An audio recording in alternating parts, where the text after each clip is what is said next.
ஊருக்கு கிளம்பியாச்சு. எப்பயுமே போட்டதெல்லாம் அப்படியே போட்டு போகிறேன்னா இந்த வாட்டி கொஞ்சம் பொறுப்பாக பெட்ஷீட்லாம் எல்லாம் க்ளீன் பண்ணிவிட்டு துவைச்சி வச்சுட்டு தான் போனேன். பிகாஸ் அம்மா கடைக்கு போயிட்டு வந்ததுக்கப்புறம் இது வேறு ஒரு ஸ்ட்ரெஸ்ஸாக இருக்கக்கூடாதுன்னு சொல்லிட்டு எல்லாத்தையும் ரெடி பண்ணிவிட்டு கடைக்கு போயிட்டு கொஞ்சம் நேரம் இருந்துட்டு அப்படியே கிளம்பியாச்சு.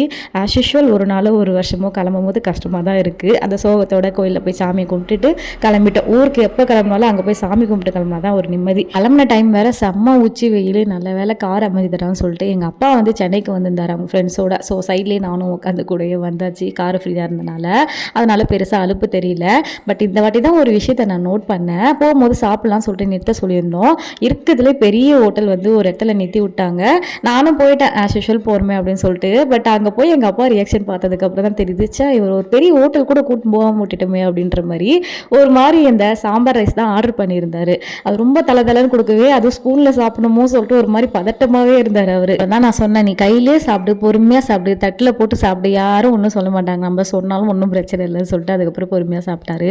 நான் வேறு ஆர்வ கோளாறுல இந்த சைனீஸ் மீல்ஸ்னு ஒன்று ஆர்டர் பண்ணிட்டேன். கொஞ்சமாக தருவான்னு பார்த்தா செம்மையாக கொடுத்துட்டா. நல்ல வேலை எங்கள் ஜூனியர் இருந்தனால தவிச்சனான்ற மாதிரி சாப்பிட முடியாமல் சாப்பிட்டுட்டு கிளம்பிட்டா. அங்கே போய் கார் மாறிட்டு வீடுக்கும் போய் சேர்ந்தாச்சு. போன உடனே ஃபஸ்ட்டு பார்த்தது செடியை தான்.